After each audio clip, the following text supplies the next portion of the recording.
প্ৰসংগ ডুমডুমাৰ ৰূপাই চাইডিঙৰ গুলীচালনাৰ ঘটনা।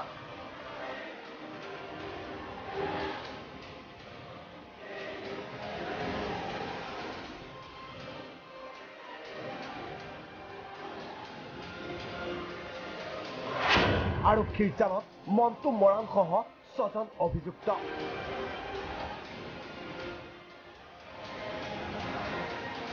ডুমডুমাৰ এখন ব্যৱসায়িক প্ৰতিষ্ঠানত শুকুৰবাৰে আলফাৰ নামত ধন দাবী কৰিবলৈ গৈ গুলীয়াগুলীত নিহত হৈছিল 2জনকৈ লোক।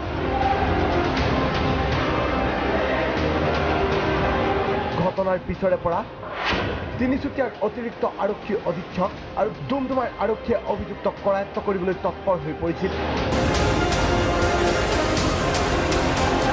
আৰক্ষীৰ তৎপৰতাত গ্ৰেপ্তাৰ নিৰন্ত বৰুৱা, ৰমেশ মহন্ত, বিজয় বাৰ্মা, মন্টু মৰাণ, ক্ষিতিশ বৰুৱা, দীপালী বৰশইকীয়া নামৰ এগৰাকী মহিলাসহ ৰূপান্ত অসম। উল্লেখ্য যে আলফাৰ নামত ধন দাবী কৰিছিল আটকাধীন এইকেইজন লোকে।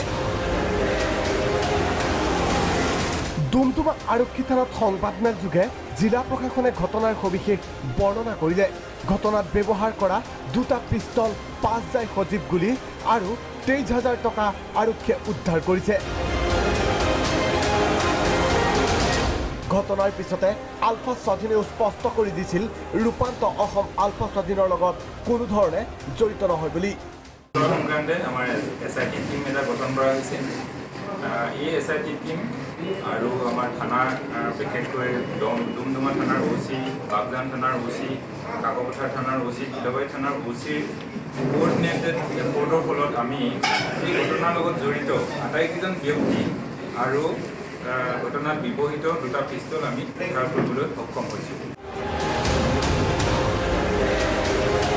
ডুমডুমাৰ পৰা সুজিত দেৱ ৰিপৰ্ট, প্লাগ নিউজ।